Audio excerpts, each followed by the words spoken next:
ओम भद्रं कर्णेभिः शृणुयाम देवाः पश्येमाक्षभिर्यजत्राः स्थिरैरङ्गैस्तुष्टवाग्वं सस्तनूभिर्व्यसेमहि देवहितं यदायुः। ओम शांति शांति शांति। भगवान श्री राम वनवास काल की तपस्थली इस पावन धरती पर कई वर्षों से बिना नागा कार्यक्रम हो रहा है। लगातार एक ही समय पर कार्य करना हमारे लिए बड़ा कठिन है। कितनी अड़चनें आती हैं, कितने प्रोग्राम के आग्रह आते हैं, पर यह कार्यक्रम बिना परिवर्तित हुए कई सालों से चल रहा है। आप लोग यहाँ आते हैं तो मेरी समझ में जैसे किसी तीर्थवास में लोग रहते हैं। यदि सचमुच आप श्रद्धा से यहाँ रहते हैं तो पहला तो तीर्थवास का पुण्य प्राप्त होगा। यदि यहाँ भजन ध्यान पूजा पाठ करेंगे तो उसका भी अधिक फल होगा। और यहाँ बैठकर परमात्मा के सच्चे सत्य स्वरूप का चिंतन करेंगे तो यह सर्वोत्तम है। ये भी सच है कि परमात्मा चिंतन आत्मचिंतन यह तत्व का विचार सबके अंतःकरण में उदय नहीं होता, कठिन है। पर कठिन होता हुआ भी परम कल्याणकारी है। आचार्य शंकर ने तो ये तक कह दिया कि आत्मा और ब्रह्म के ऐक्य के बिना या आत्म ब्रह्म के ऐक्य बोध के बिना मुक्ति हजारों जन्मों में भी नहीं हो सकती। मोक्ष का साक्षात हेतु आत्म ब्रह्म ऐक्य बोध ही है। पर और सब साधन व्यर्थ नहीं है। और सब साधन ब्रह्म आत्म ऐक्य बोध में सहयोगी हैं। जैसे आत्मा और ब्रह्म के ज्ञान से मोक्ष होता है, मान लो होता है, तो जानवर को आत्मा ब्रह्म ऐक्य का ज्ञान हो सकता है? इसका मतलब आत्म ब्रह्म ऐक्य ज्ञान के लिए मनुष्य का शरीर आवश्यक है। इसी तरह आत्म ब्रह्म ऐक्य ज्ञान जिसमें जिज्ञासा ही नहीं, रुचि नहीं, वह मनुष्य देह में भी जानवर की तरह पैदा होता है, खाता पीता है, उसी में संतुष्ट है। ये भी नहीं कि कोई आदमी संतुष्ट नहीं होता। कई लोग तो संतुष्ट असंतुष्ट का भी ज्यादा विचार ही नहीं करते। लगभग गांव का पिछड़ा आदमी इसी खाने पीने में ही, कमाने में, रोटी दाल के इकट्ठा करने में ही समय व्यतीत कर देता है। समय ही नहीं है कि वो ब्रह्म के विषय में सोच सके। आप जानवरों को देखते हो, वो क्या ढूंढते होंगे सुबह से शाम तक? या तो सो जाते हैं कहीं पेड़ की छाया में, रात में दिन में थके सो गए। फिरते कहाँ हैं? कोई दुकान तो करते नहीं, कुआं तो खोदते नहीं, बिल्डिंग तो बनाते नहीं। बस वो दिन में या तो अपनी परिस्थिति में नरमादा की तलाश में या भूख मिटाने के लिए कहीं घूमते रहते हैं, चरते रहते हैं। भोजन मिल जाता है, खा लेते हैं, पेट भर गया, खाना बंद कर देते हैं। उसमें भी किसी शास्त्र की, गुरु की बहुत जरूरत नहीं पड़ती। पेट भर जाता है, पता चल जाता है। भूख लगती है तो भोजन ढूंढता फिरता है, क्यों उसका भोजन कोई किचन में तो है नहीं, बनाना भी नहीं है, कहीं बना बनाया या तो पड़ा होगा या खड़ा होगा, बस खा लेता है। इसी तलाश में बीत जाता है। इसीलिए कई संतों ने ये भी कह दिया, दिवस बिताया खाए कर, रैन बिताई सोए कर, दिवस बिताया खाए। खाके या खाने की तलाश में, या तो आप खा रहे हैं या खाने की व्यवस्था कर रहे हैं। ये भी जरूरी नहीं, खा रहे हैं या भोजन बना रहे हैं, या भोजन बना भी नहीं खा रहे हैं तो भोजन बनाने के लिए पैसा या सामान इकट्ठा कर रहे हैं। सारा समय हमारा इसमें बीतता है। तो ये बुरा नहीं है, इकट्ठा करना पड़ेगा। हमारे ऋषियों ने भी एक ऐसी व्यवस्था कर दी, समाज को शिक्षा दी कि जैसे एक मिलिट्री के आदमियों को रोटी जुटाने का काम नहीं करना पड़ता, वो देश के काम में लगे हैं, तो ऐसा कानून है कि उनको प्रशिक्षण ले रहे हैं, ट्रेनिंग ले रहे हैं, सुबह से दौड़ रहे हैं और वो बल इकट्ठा कर रहे हैं, हथियार चलाना सीख रहे हैं। उनके भोजन सरकार देती है ना। ऐसे ही साधु का भोजन, कि इनका टाइम बर्बाद न हो, ये रिसर्च करें, खोज करें, समाज के निर्माण के लिए या आत्म शांति के लिए कुछ खोजते रहें, उनकी व्यवस्था समाज भोजन की कर दे। ये जो सन्यास में भोजन व्यवस्था है और इसको अच्छा समझाए, और तो और छोड़ो, बैल को, जानवरों को भोजन, जो घरेलू जानवर हैं उनकी भोजन की व्यवस्था मालिक को करनी होती है। जिस सांड से प्रजनन का, जिस भैंसे से प्रजनन का काम लिया जाता था, अब से 50 साल पहले उनको भी भोजन के लिए किसी एक पर निर्भर नहीं होना पड़ता था।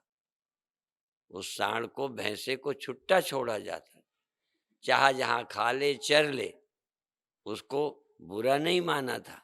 बाद में फिर सरकारें व्यवस्था करने लगी, बांध के खाने का इंतजाम किया, नहीं कहीं खा ले। अब देखो ये छूट क्यों? उससे संतान निर्माण करानी है, उसका वंश चलाना है, इसलिए इतनी सुविधा जानवर को दी थी।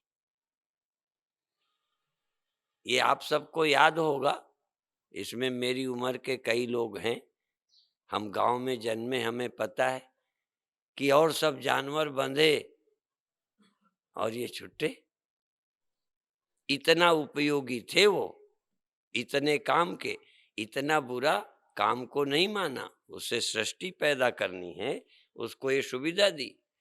तो जिन संतों से समाज के निर्माण का काम लेना था, ज्ञान देने का काम लेना था, उनको भी भोजन व्यवस्था में मन न लगे, चिंता में न रहें, बना बनाया कहीं नारायण हरि करो खा लो। नारायण हरि करने से सम्मान पूर्वक भोजन लेके खा लेना, और जगह का, घर का भी बंधन न रहे। चाह जहां नारायण हरि करो, ले लो खा लो, कितनी सुविधा। ये भी नहीं कि उस गांव ही जाना पड़ेगा, उस घर ही जाना पड़ेगा, ये भी बंधन नहीं। जैसे फिर कहूं, सांड को किस खेत में खाना है, जिधर निकल गया उधर ही चर लेगा। इतनी सुविधा संतों को दी गई, केवल इसलिए कि समाज को वह चीज देंगे जो बड़ी दुर्लभ है, जो सहज बुद्धि में नहीं आ पाती। सहज बुद्धि ग्राही है, देह है, भूख है, इंद्रियों के सुख है। अतीन्द्रिय सुख, बिना इंद्रियों का सुख समझ में ही नहीं आता। बिना विषय का सुख भी है, बिना देह बिना मन के भी आत्मा नाम की कोई वस्तु है, समझे में नहीं आती। जब से तन जब तक मन तब तक लगता है हम हैं, मन नहीं तन नहीं तो लगता है हम मर ही गए, मर जाएंगे। हमें तन जीवन लगने लगा, मन हमें चेतनता, इंद्रियां हमें चैतन्यता मालूम पड़ने लगी। इसके अलावा भी चेतन है, इसके अलावा भी मेरा अस्तित्व है, मुझे मालूम नहीं पड़ता। ये परम ज्ञान की उपलब्धि और उस उपलब्धि को ही सुख मानना, जीवन का लक्ष्य मानना, वही सर्वोत्कृष्ट है। उसके पाने में लगना, उसको पाकर संतुष्ट होना।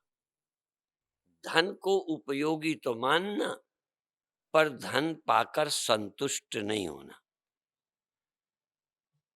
अब धन पाके संतुष्ट न होने की दो बातें हैं। कई लोग धन पाके संतुष्ट नहीं है तो और धन, धन पाके संतुष्ट नहीं और धन, अर्थात अभी उनकी समझ में धन में ही संतोष होना चाहिए। पर धन पाकर संतुष्ट न होने का ये अर्थ है कि धन से तुमको संतुष्टि मिलेगी, ये ख्याल ही छोड़ दो। आवश्यक तो है पर लक्ष्य नहीं है। इसलिए गुजारा करो, आवश्यकता की पूर्ति करो, धन में संतोष मत ढूंढना। इसी तरह कई जगह किसी पद में आपकी नियुक्ति उस कार्य के लिए बड़े महत्व की है। एक थानेदार, एक एसपी, डीएसपी, इसी तरह से एक मिनिस्टर, सांसद, विधायक, ये बड़े काम के हैं, उनसे वो काम होगा। तो उस काम के लिए तुम्हें जाना पड़ा, अच्छी बात है, पर उसमें भी तुम मत संतुष्ट होना। यदि तुम पदों में संतुष्ट हो गए तो परमात्मा से विमुख रहोगे। मेरे जीवन का लक्ष्य परमात्मा है, पद नहीं, प्रतिष्ठा नहीं। संतों के लिए तो ये तक कह दिया गया, प्रतिष्ठा कुकरी बिष्टा। प्रतिष्ठा कुत्ते की टट्टी है, इतना इससे बचना चाहिए। प्रतिष्ठा कुकरी बिष्टा, गौरवम घोर रौरवम, गौरवम घोर रौरवम, अभिमानम अभिमानम सुरापानम। अभिमान को शराब पीने जैसा समझो। किसी चीज का अभिमान, हाँ, शराब पीने जैसा बुरा है। हम शराबी को बड़ा बुरा समझते हैं, लेकिन ये रोज चलती है घर घर। अभिमानम सुरापानम त्रयम त्यक्त्वा, त्रयम त्यक्त्वा, प्रतिष्ठा, गौरवम और अभिमानम। अभिमान को, प्रतिष्ठा को, गौरव की परवाह छोड़कर त्रयम त्यक्त्वा सुखी भव, तीन को छोड़कर सुखी हो जा। इनका त्याग करो, इनको न भोगो, मिल जाएं तो भी। जैसे पड़ी हो ना कुकर की तो बचा के निकलोगे कि उसी में पैर धरोगे? ऐसे ही इनसे बचो, इसके लिए मरो मत, इनके लिए जिंदगी खराब मत करो। यद्यपि हम जिस समाज में रहते हैं ये बहुत चलन है इसका। जैसे शराब का चलन हो गया है, पहले पीने वाला अच्छा नहीं मानते थे, आजकल पीना बड़प्पन की पहचान है। शायद ही कोई शादी ब्याह है जिसमें ये खाना पीना चलता ना हो। बल्कि ये न चले तो ब्याह बारात ही अच्छी नहीं। पहले सुनते थे कि फला की शादी में देवताओं ने फूलों की वर्षा की, शंख घड़ियाल बजाए खुशी व्यक्त की। आजकल वो शंख घड़ियाल तो है नहीं, और तो कभी देवी देवताओं की शादी में होगा, आजकल तो राक्षसों की है। तो इसका त्याग करो, मिलेगी पर तुम बचो, इसको अपने कल्याण में बाधा समझो। जैसे पहले रिद्धि सिद्धि चमत्कारों को इस अर्थ में गलत बताया है कि तुम्हारे कल्याण में बाधा है, बल्कि साधक को तो बहुत प्रपंच में भी नहीं पड़ना चाहिए। कई बार हम परोपकार के नाम से भी फंस जाते हैं। सारा जीवन परोपकार के नाम से अपना बर्बाद करते रहते, कहीं ना कहीं चाह प्रतिष्ठा की होती है, नाम परोपकार का होता है। नाम परोपकार का, पर अपनी सुख सुविधा के पाने में लगे रहते हैं। जैसे गृहस्थी महल पर महल बनाकर सुख सुविधा सम्मान जुटा रहा है, कभी कभी साधु महात्मा भी जाने अनजाने उसी के शिकार हो जाते हैं। यदि कोई बोतल गंगा जल वाली हो और उसमें शराब पियो, ये भी हो सकता है गंगा जल वाली बोतल में शराब भर के पियो, या शराब वाली बोतल में गंगा जल भर के पियो। ये तो पीने वाले की बात है, क्या पीते हो। ये तो ठीक है कि जिस सुख सुविधा मान के पाने में हम पाप कर रहे हैं, उस सुख सुविधा पाने में आप पाप नहीं करते, थोड़ा अच्छा रास्ता है, अच्छे रास्ते से उसे प्राप्त करते हो। इसीलिए काम सुख, अर्थ सुख, धर्म सुख, यश की प्राप्ति भी धर्म के रास्ते से भी होती है। यदि पाना है तो इनको धर्म के रास्ते से प्राप्त करो, और यदि इसके पाने से बच सको तो कहने ही क्या है। इसके पाने में आपकी रुचि ही ना हो, जैसा कि रामायण के ये वाक्य, सूख सूख हाड़ लय भाग सठ, स्वान निरख मृगराज। सूख हाड़ लय भाग सठ, स्वान निरख मृगराज। मूर्ख कुत्ता, मूर्ख सूखी हड्डी लेके भागता है कि शेर न ले ले, कोई शेर देख न ले, मेरी हड्डी न छीन ले, इसलिए मूर्ख कुत्ता हड्डी सूखी लेके भागता है शेर को देख के कि ये तगड़ा है, मेरी छीन लेगा। ऐसे ही कहा है, इंद्र को कहा, मनुष्यों को नहीं। कहते इंद्र को इसी तरह, तिम सुरपति या नरपति सुरपति न लाज। ऐसे ही इंद्र डरता है, कोई भजन करता हो, पूजा करता हो, ध्यान करता हो, तो वो डरता है कि आगे इंद्रासन ये ले लेगा। जैसे राजनीति में किसी आदमी की छवि उभर रही हो, किसी भी नेता की छवि उभर रही हो, तो लोग चिल्लाना शुरू करते हैं, बदनाम करना शुरू करते हैं कि आगे यही आ जाएगा, यही पार्टी आ जाएगी। इसलिए स्वार्थी आदमी ऐसे ही है।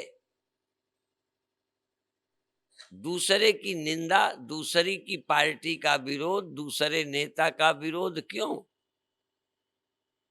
क्योंकि जिसमें तेरी नजर लगी है वो इसे मिल जाएगा। और कारण क्या है?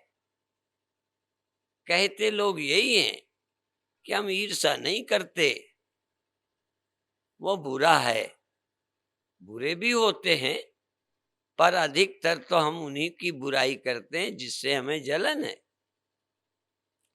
तो इंद्र डरता है भजन करने वालों से। कई बार भजन भी लोग इसीलिए करते हैं। इसीलिए जिस आदमी की छवि से, विनोबा जी की छवि से किसी पार्टी को जलन नहीं हुई। क्यों नहीं हुई? क्योंकि उन्हें इलेक्शन में जाना नहीं, किसी राजनीतिक पार्टी में शामिल नहीं होना। यदि शामिल होना होता ना विनोबा जी को, तो उनकी भी बड़ी बुरी हालत करते नेता कि बाबा बगला भगत है, ये करता है, आगे हम ये करेगा। पर वो तो समझदार लोग उस तरफ देखते ही नहीं। तो इसी तरह से कई संत जब भजन करते हैं तो किसी पद की तरफ नजर नहीं होती, स्वर्ग की तरफ निगाह ही नहीं है। स्वर्ग पाने के लिए नहीं करते, स्वर्ग जाना नहीं चाहते, और किसी ऐसी चीज की चाह नहीं करते जिसमें बंटवारा हो, जिसके कई ग्राहक हों और चीज सीमित हो।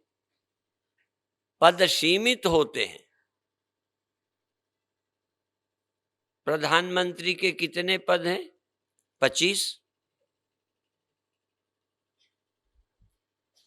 यदि 25 अच्छे हों तो क्या होगा? ये खेलने के लिए मैच में लोगों के चुनाव होते हैं। यदि तुम श्रेष्ठ हो तो इनका पत्ता साफ।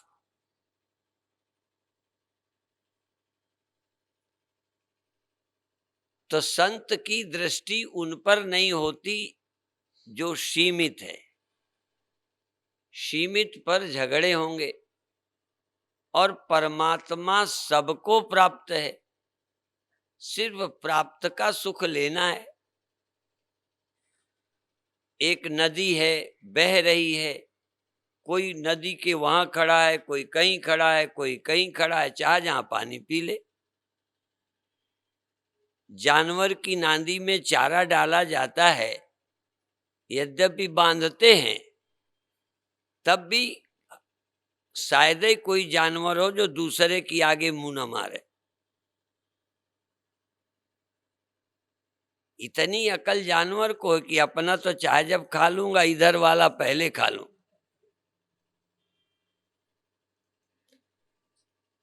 और कई इतने सीधे हैं कि अपने आगे जुट जाते हैं, पड़ोसी को देखते ही नहीं। तो साधु को ऐसा हो ना कि तू अपने काम में लग, कौन क्या खा रहा है, कहाँ जा रहा है, कौन पी रहा है। कई लोग बीड़ी पीने वाले की नकल करते हैं, वो भी तो पीता है। हमारे यहाँ साधु समाज में भी एक कुरीति, कहने वो पीता है, मुझे को क्यों मना करते हो? अरे भाई, वो पीता है तो तू उसकी नकल क्यों करता है? नहीं पीने वाले क्यों दिखाई नहीं देते? तो इंद्र डरता है भजन करने वालों से। जिनकी दृष्टि स्वर्ग में नहीं है उनसे भी। जिनकी स्वर्ग में दृष्टि है उनको तो हो नहीं। तो साधुओं का भजन करते देख के, प्रसिद्धि होते देख के कई को परेशानी क्यों है? वो यही कि उसकी दुकान ज्यादा जम जाएगी। मनुष्य ईर्ष्यालु है। तो इंद्र को तो डर लगता है। कई संतों से डरना भी चाहिए इंद्र को। कई संतों की तैयारी यही है कि इंद्र को हटाओ, बर्खास्त करो, कोई बहाने से इसे गद्दी से उतारो। इतने दिन हो गए भजन करते, मुझे मौका मिलना चाहिए। हम इतने दिन के पुराने कार्यकर्ता, हमें टिकट भी नहीं मिले।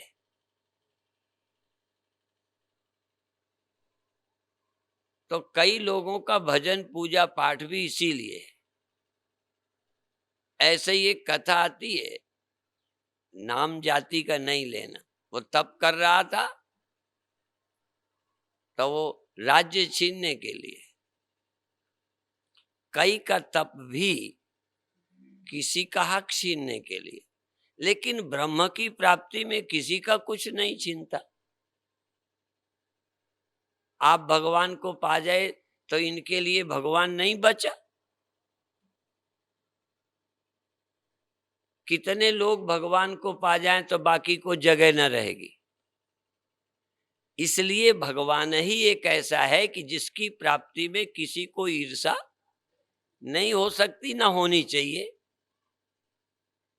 यदि भगवत प्राप्ति के बाद ताकत पाके फिर कुछ पाना हो तो बात सावधान रहना चाहिए कि अभी तो ये भजन करता है, भगवान का आशीर्वाद पा लेगा तब फिर गड़बड़ करेगा। कई लोग तो आशीर्वाद वरदान पाके बड़े खतरनाक होते हैं। वो भस्मासुर को तो जानते ही हो, उसने आशीर्वाद पा लिया और उसका इरादा पहले से खोटा। वरदान मांगता है कि जिसके सिर पे मैं हाथ रख दूं, दो। अभी तक लोग आशीर्वाद मांगते हैं कि स्वामी जी हमारे सिर पे हाथ रख दो, और संतों के हाथ में होता है कि जिसके सिर पे रखेंगे कुछ अच्छा हो जाएगा। अब उसने ये नहीं मांगा कि मेरे हाथ में ऐसी ताकत दे दो जिसके सिर पे हाथ रखूं वो महान हो जाए, मुक्त हो जाए, सुखी हो जाए, नहीं मांगा। ये इरादा बताता है कि मैं जिसके सर पर हाथ रखूं वो भस्म हो जाए, ये मांगता है। अब पहले तो नियत ही समझ में आती है। मेरे गुरुदेव से कभी कभी गुरु भाई कहते थे हमें मंत्र सिखा दो, कि हम चाहें तो गुरुदेव कहते थे तुझे मंत्र सिखा देंगे, पता नहीं कहाँ उपयोग करेगा। ये मंत्र भी उसको आने चाहिए जो मिसयूज नहीं करेगा, दुरुपयोग नहीं करेगा। हथियार उसको देना जो डकैती नहीं करेगा, चोरी नहीं करेगा, बिना मतलब मर्डर नहीं करेगा, बल्कि मर्डर करने वाले डकैतों से बचाएगा। तो इसी तरह से शक्ति का दुरुपयोग ना हो। भस्मासुर ने मांग लिया, और कई तो शंकर भगवान को तो लोग कहते ही हैं भोले बाबा। ये भोले बाबा कोई ऐसे ही नाम थोड़ी पड़ गया है। वरदान मांगे भोले दे बैठे। विष्णु इस चक्कर में नहीं पड़ते, ये तो भोले ही पड़ जाते। अब इन्होंने तो वरदान दे दिया, और जब वरदान पा गया तो इन्हीं की घरवाली पे नियत कि ये सुंदर है, इसे ले लें, बाबा को सिर पे हाथ रखें। शंकर भगवान भागे भागे फिर रहे, वरदान दे के भागे भागे फिर रहे। जैसे राजनीति में भी किसी को आगे बढ़ाओ फिर उनसे बचो, हाँ, फिर भागे फिरो। तो सोचते हैं बढ़ाया तो अपने लिए था, ये हमारे पांव पे कुल्हाड़ी मारने लगा। कोई दूसरे के लिए नहीं बढ़ाता, हमारी ताकत बढ़े इसलिए बढ़ाता है। हमारी ताकत घटाने लगे तो वो बढ़ने वाला बुरा लगने लगता है। तो शंकर भगवान भागे भागे फिर रहे। भगवान विष्णु ने देखा फंस गए चक्कर में बाबा,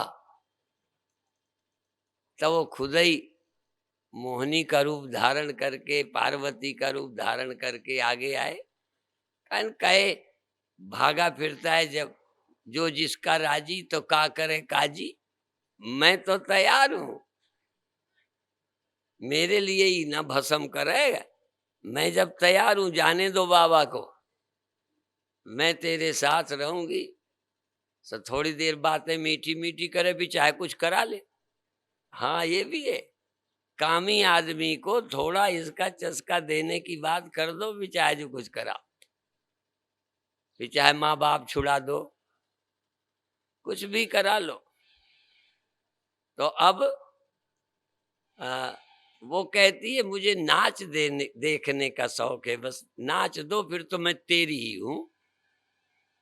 और कहते हैं नाचते नाचते नाचते ऐसे नाचो, एक पोज नाच का होता है ना ऐसे। हाँ, नृत्य का एक पोज होता है ऐसे। जहां उसका सर, उसके सर पर उसी का हाथ गया, अब वरदान तो मांगा ही लिया था, तो अपने सिर पे रखा, भस्म हो गया। भगवान ने बचाया, भोले बाबा फंस गए थे। कई ऐसे, नारद जी को भी आ गई ये सुपीरियरिटी कॉम्प्लेक्स। ये सुपीरियरिटी भजन करके भी नहीं आनी चाहिए। कोई भी काम करके अपने अंदर ये क्यों आए? आप जो हैं वही हैं, क्या बढ़ोगे? इतना विवेक रहे। अब बढ़ेगा तो कितने दिन का है? जो भी बड़प्पन है, बड़ाई है, वो टिकने वाली है। धन पद जवानी सुंदर भी हो तो क्या हुआ, क्यों फूले फिरते हो? और कपड़े सज के निकलना और अच्छे बन के निकलना, दूसरों का दिमाग खराब करना, अपना भी दिमाग खराब ही है। तुम्हारा दिमाग खराब ना हो तो ऐसे कपड़े ही ना पहनो कि तुम्हें कोई देखे, बल्कि ऐसे पहनो कि तुम्हारे पति के अलावा तुम्हें कोई देखे ही नहीं। और जब अच्छे पहनो सिर्फ पति के सामने पहनो, रोड में काहे पहनो? रोड में तुम्हारे वो हैं क्या जिनको खुश करना है? लेकिन आदमी भूलता जा रहा है। कहते घर में चाहे जैसे रहेंगे, रोड पे सज के निकलेंगे।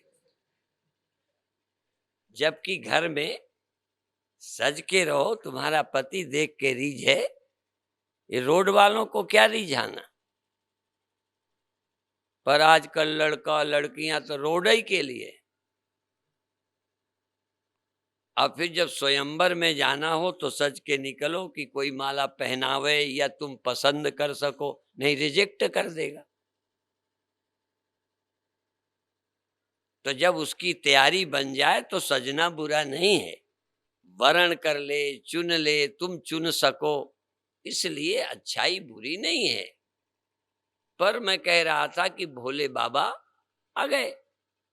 ऐसे ही नारद सुपीरियरिटी में फंस गए, तो भगवान तो सबको बचाते हैं। भोले बाबा को भी बचाया। और भी कई ऐसे हैं। तो नारद को भी फंसाने का नहीं था, नहीं तो फंसा ही देते। नारद को फंसाने के लिए नहीं किया, थोड़ा कॉम्प्लेक्स ढीला करने के लिए कि बड़े फूल गए हो, ये शरीर है, प्रकृति है, ज्यादा अहंकार में ना हो। ये काम क्रोध लोभ प्रकृति के हैं। तू ज्यादा अपने को अच्छा भी न मान, बुरा न मान, उतनी देर ठीक है जितनी देर भगवान के साथ है। जितनी देर भगवान के स्मरण में है उतनी देर हम अच्छे हैं। भगवान को भूले कि कब गड्ढे में गए, तो ये विशेषता मेरी नहीं है। नारद को ये सोचना था कि मेरे में जो दिव्यता है वो मेरी नहीं, प्रभु की है। उन्होंने समझा मैं ठीक हूं। ठीक तो है, पर किसके कारण? पीछे हेतु क्या है? ये लगना चाहिए कि मैं प्रकाश में बैठा हूं इसलिए अंधकार मेरे पास नहीं आ रहा। और एक ये कि मेरे से अंधकार डरता है, तेरे से नहीं डरता, प्रकाश से डरता है। तू प्रकाश में बैठा है, तू ताल ठोक रहा है। तो कहता है, प्रकाश कहेगा मैं थोड़ा हटा जाता हूं, फिर निपट ले अंधेरे से। यही हुआ। भगवान विष्णु ने कहा अच्छा निपट ले तू काम से। भगवान की ही कृपा से तू मुक्त है, तू भगवान को भूला जा रहा है। भगवान को भूलकर कोई मृत्यु से बचा है? भगवान का स्मरण अमृत, भगवान का विस्मरण मृत्यु है। तू अमर अमर है, तू अमर है, उसके स्मरण में है तू अमर है। यदि देह है तो मर, उसको भूल कर तू देहाभिमानी बना, उसको भूल कर तू कामी बना, उसकी स्मृति से तू मुक्त है। इसलिए सुमिरन जीवन है, विस्मरण मृत्यु है। स्मरण अकाम है, ब्रह्मचर्य है, विस्मरण काम है। स्मरण अभय है, विस्मरण भय है। स्मरण मुक्ति है, विस्मरण बंधन है। तू स्वतंत्र कुछ मुक्त नहीं, याद कर, सुमिरो सुमिर सुमिर सुख पाओ, उसका स्मरण करो और मुक्त रहो, बस। इसीलिए द्वासुपर्णा सयुजा सखाया समानम वृक्षम परिशस्व जाते तयोरेका पिप्लम स्वादवत्ती अनस्नन अन्यो अभिचाकशीति। दो पक्षी हैं, एक डाल में बैठे फलों को खाता है, एक नहीं खाता। ये खाने वाला जब न खाने वाले को देखता है तो ये भीत शोक हो जाता है, ये भी मुक्त हो जाता है, क्योंकि इसको लगता है इसके बिना मैं रह नहीं सकता। और तेरा भाई बड़ा भाई, तेरा पिता, कुछ मान ले पिता है, वो नहीं खाता, तो तू उसका पुत्र, तू क्यों खाता है?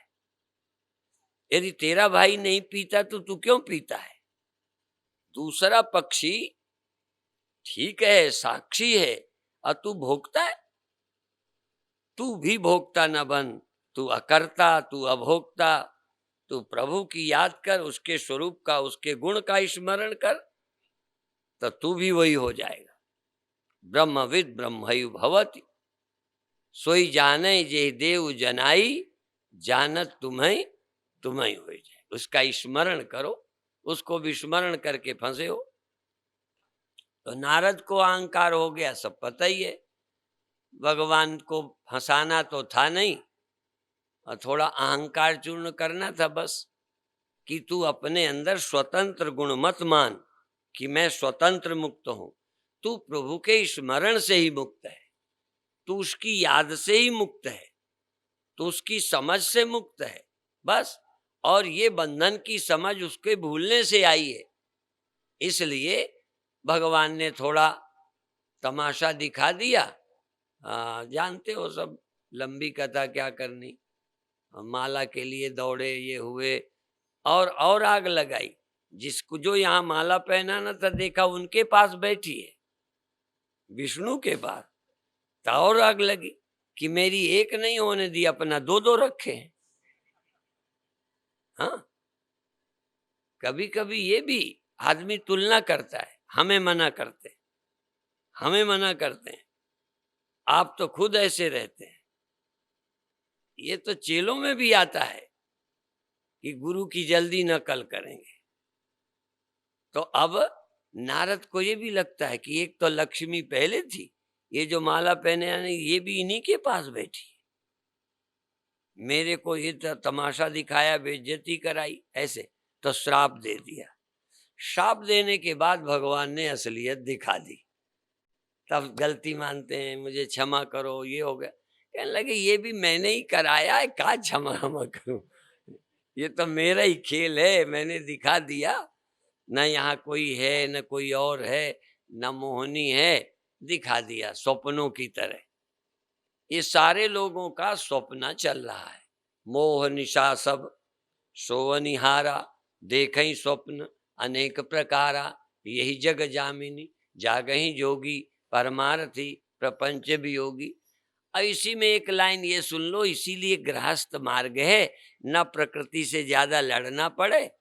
कभी काम आया, शादी की हुई है, अधिक चक्कर में ना पड़ो, समझो प्रकृति का वेग है, घर में साधन है, कभी हो गया, धन है, चलो थोड़ा मान आ गया, धीरे धीरे धीरे अर्थ धर्म काम इनका उपयोग करते हुए फिर मोक्ष की ओर चले जाओ।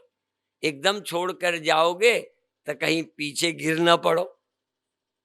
ज्यादा छोड़कर चलने वाले गिर पड़ते हैं। इसलिए गृहस्थी राजमार्ग है, ये भी रोड है, ग्रैंड ट्रंक रोड है, बड़े अच्छे चौड़े रास्ते हैं।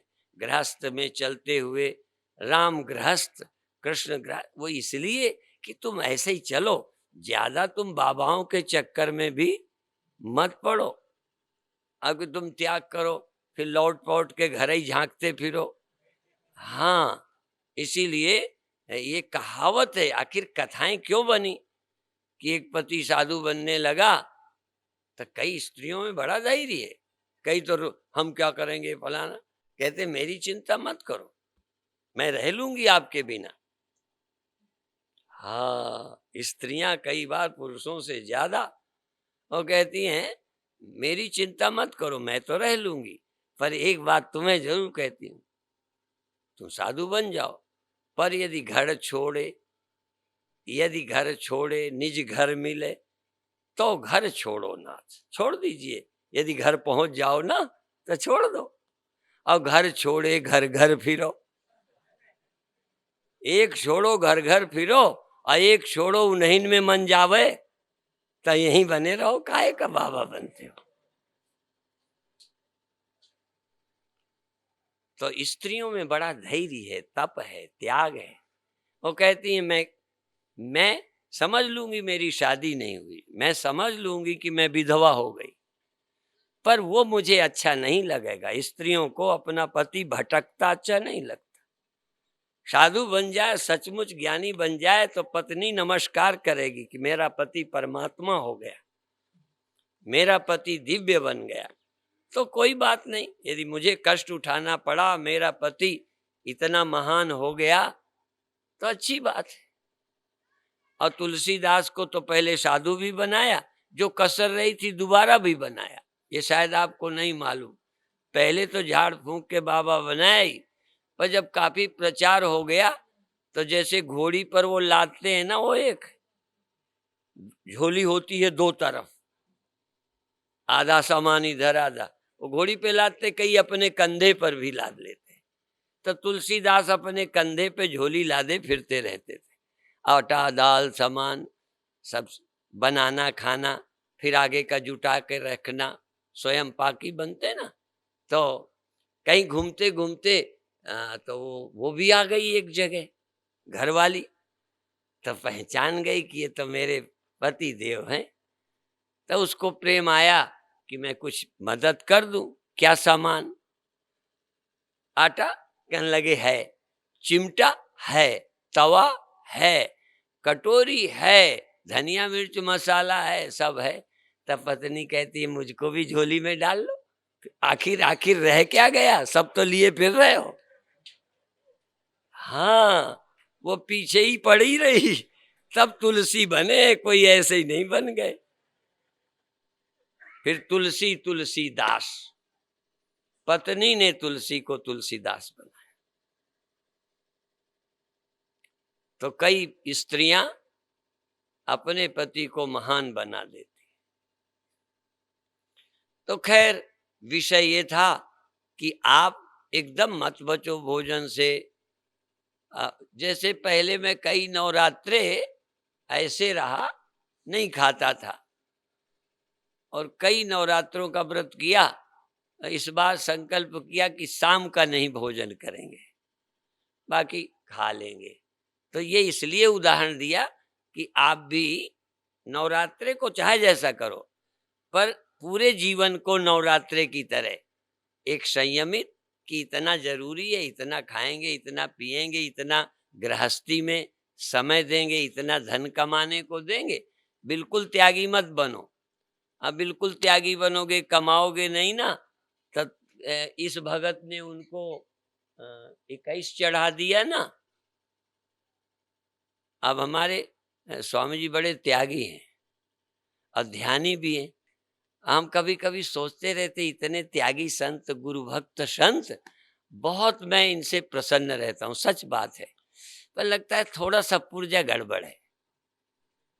ये जो मिलता है आज तक अपने काम में नहीं लगाया। किसी के आश्रम को, करुणानंद जी को, स्वामी चित्त प्रकाशानंद जी को, सिजई को, हमको जहाँ दे देते हैं। पर यदि दूसरे का 151 का होवे, अपना 51 का होवे तो गड़बड़ लगता है। जब अपने पास रखना नहीं तो 51 में 101 में फर्क क्या है। पर वो कई जगह मन गणित बिठाने लगता है तो ऐसे ही गृहस्थ को क्या चाहिए, अरे गुजारा करना है, काम चल रहा है ना, हमको रुपए की तरफ ध्यान न जाए इसके लिए कमा लो बस। इसलिए नहीं कि रुपए पर ध्यान रखो तो तुम पूरे पढ़ोगे, नहीं पढ़ोगे। उसको तो ये समझो चाहिए नहीं। मेरे गुरु भाई थे, नाम नहीं लूंगा, पेट उनका ठीक नहीं था, मेरी गाड़ी के पास खड़े हो गए, चलने का था भोजन का। तो थोड़ी देर पहले मुझे मालूम था कि पेट ठीक नहीं है, लूज मोशन हो रहा है। मैंने कहा स्वामी जी क्या करोगे, आप तो यहीं रुको। कहते हैं पेट तो ठीक नहीं है पर, समझ में आया, दिख रही है ना उंगली, हाँ मतलब नोट तो मिलेगा, इसलिए चलता हूं। और सचमुच इतने त्यागी, में गद्दी में बैठ के बोल रहा हूँ, झूठ नहीं। दो दो चार चार जुड़ते रहे, जब 1000 हो जाए, मेरे गुरु भाई थे पर मुझे गुरु जी कहते, कहते ले गुरु जी, बस 1000 हो गए, गुरु जी को दे दिए। फिर जोड़ते रहे, फिर 1000 हो गए, दे गए। अब ये भी एक शौक लग जाता है कि रखना नहीं तो देने का भी शौक है। कई लोग हैं जो मिलता है दक्षिणा मुझे दे देते हैं, पर यदि दक्षिणा ना मिले तो लगेगा लो मेरी कोई वैल्यू नहीं। जब नहीं रखना तो मिले ना मिले। जैसे ड्राइवर लोग हैं, इनमें भी बड़ा सद्भाव है। कई लोगों को लगता है यदि ऐसे ही मिल जाए तो स्वामी जी से लेना ना पड़े, और हमें लगता है यदि मेरे को हो तो मैं इनको दिलाने के लिए नहीं कहूंगा, क्योंकि मुझे देना ही है, मैं क्यों इनको दिलाऊं। उतना देने से मतलब है, ऐसे मिले ऐसे। उनका दिल करता है कि स्वामी जी से न लेना पड़े, हमें लगता है जब देना ही है तो हम क्यों कहें ये ड्राइवर रहा जाता है, इसको दो, अपन नहीं कहते। तो इस तरह से थोड़ी सी सोच हो ना, ये सोच बड़ी सुखदाई है। थोड़ी समझ, पॉजिटिव सोच, निगेटिव सोच। कई बार हम व्यर्थ की बातें सोच के उलझ जाते हैं। कई लोग स्वर्ग छोड़ने को तैयार हैं, पर नाक, मेरी वैल्यू नहीं, मेरे ये नहीं। लोग तो स्वर्ग जाने को तैयार नहीं, अपन यदि थोड़ा आगे पीछे हो गया, छोड़ो, शांति चाहिए तो इन बातों पर ना उलझो। फिर देश की कोई बात हो, समाज की हो, तो वहां त्याग पूर्वक लगो। तेन त्यक्तेन भुंजीथा मागृदा कस्य धनम कुर्वन्ने वेह कर्माणि जिजीविषे क्षतग्वम समा एवं त्वयि नान्यथे तोस्ति न लिप्यते नरे न कर्म लिप्यते नरे। आप कर्म करो पर कुछ पाने के लिए न करो, पाने के लिए। कर्म से तुम्हें क्या, जो मिलेगा स्वर्ग वो नहीं रहने वाला। परीक्ष लोकान कर्म चितान ब्राह्मणों निर्वेद मायान नास्त्य कृतः कृतेन तद विज्ञानार्थम सगुरुमेवाभिगच्छेत समित पाणी श्रोत्रियम ब्रह्मनिष्ठम। ये बात तुम्हारे गहरे उतर जाए, कर्म से जो मिलेगा वो तुम्हारे काम का नहीं है। कर्म से जो मिलेगा, क्या काम का नहीं है, शांति नहीं देगा। कर्म से जो मिलेगा वो सदा तुम्हारे नहीं रहेगा, कर्म का फल भोग होगा, खत्म। जैसे मेहनत से जो मिट्टी का ढेला ऊपर फेंका, फेंका कितनी देर जाएगा, जब तक मेरी हाथ की ताकत का जोर पीछे, हाथ भले रह गया, आपका हाथ उसके साथ नहीं गया, क्या गई, वो जो प्रेशर धक्का मारा है वो साथ है, जो जितना ताकत से फेंका ज्यादा गया, बस वो ताकत है, उसमें कुछ नहीं, वो जावा नहीं रहा, जहां वेग पूरा हुआ कहाँ जाएगा। ऐसे ही कर्म का वेग स्वर्ग पहुंचा देता है। आपकी लगन का वेग है, मेहनत का वेग गद्दी में पहुंचाएगा, काम में पहुंचाएगा, स्वर्ग में पहुंचाएगा। वेग घटा, आ गए मियां मोची के मोची, फिर आ गए जमीन पर, कितनी देर स्वर्ग रहोगे। इसलिए क्षीणे पुण्य मर्त्य लोकम विशंति, पुण्य के वेग से स्वर्ग गए थे, वेग पूरा हो गया, नीचे आ गए। काम का वेग भी, क्रोध का वेग भी। क्रोध में लड़ गए, मैं अब बाद में पछताओ। क्रोध का वेग उतर गया, आ गए नीचे। काम का वेग उतर गया, आ गए नीचे। पुण्य का वेग उतर गया, स्वर्ग से लौट आए। है क्या? कर्म तुमको कहीं परमानेंट जगह पर नहीं पहुंचा सकता, ये ध्यान रखो। चुनौती है, कर्म तुमको परमानेंट जगह पर नहीं पहुंचा सकता। इसलिए कर्म से उपराम होकर जो तुम्हें प्राप्त है, उस प्राप्त का स्मरण करो, वो है भगवान। उस परमात्मा की याद करके सुखी हो जाओ, यही जीवन का लक्ष्य है। माम अनुस्मर युद्ध च, स्मरण करके तू मेरे साथ रह और काम कर। काम से तुझे जीत मिल जाएगी, पद मिल जाएगा, जीत कर तुझे ये मिल जाएगा। अर्जुन, ये इच्छा छोड़ दे। लाभ हानि जय पराजय, गद्दी मिलेगी कि जंगल मिलेगा, जन्म रहेगा कि मृत्यु मिलेगी, ये तो चुनाव छोड़। मेरा स्मरण कर, कर्म करता रहे, दुकान कर, समाज का काम, लेकिन अपने लिए काम मत कर कि मैं जीत के गद्दी पा जाऊंगा। कितने दिन बैठेगा? मैं युद्ध से भागाऊंगा तो अमर हो जाऊंगा। तू कुछ करके शरीर नहीं बचा सकता, गद्दी नहीं। ए चक्कर में मत पड़, बैठ भी गया तो कितने दिन बैठा रहेगा? 5 साल के लिए काहे मारा जा रहा है? इससे तो देश हित की कोई बात कर। अपनी वासना के लिए 5 साल को दौड़ा फिरता है। तू अपनी वासना की पूर्ति में लगा है, परमात्मा की उपासना छोड़ दी। तू परमात्मा का होके रहे, पद का नहीं, संसार का नहीं। काम संसार का कर, कर्म औरों के लिए, तेरे लिए नहीं। अपने लिए तो परमात्मा की याद कर और औरों के लिए काम कर। अभी क्या करता है? तू अपने लिए पुण्य कर रहा है, लगता है तू इसको दान दे रहा है। पुण्य किसके लिए? मुझे मिलेगा भजन, स्वर्ग मिलेगा, मैं वहां जाऊंगा, अगला इलेक्शन लड़ना है। आहा, अभी तेरा हर कर्म अपने लिए है, जबकि कोई कर्म अपने लिए ना हो। यश सर्वे समारंभा काम संकल्प वर्जिता। एक भी कर्म का आरंभ तेरे अपनी कामना की पूर्ति के लिए ना हो। कामना तो हो पर परोपकार के लिए हो, अपने लिए नहीं। दूसरे के लिए काम कर, अपने लिए तो राम और दूसरे के लिए काम। अभी क्या करता है? अपने लिए काम और भजन दूसरे के लिए। तो अपने लिए प्रभु का स्मरण, आत्माराम हो जा। तू आत्मा में आराम करने वाला हो। अब पदार्थों में जिनको आराम मिलता है, उस कुत्ते को थोड़ा राख दे दे, लौटेगा। आजकल तो कुत्तों के भी बिस्तरे ऐसे ऐसे बढ़िया बिकते हैं विदेशों में। हाँ, कुत्ते के रहने की जगह बनी बनाई मिलती हैं, बनाते हैं लोग कुत्तों के।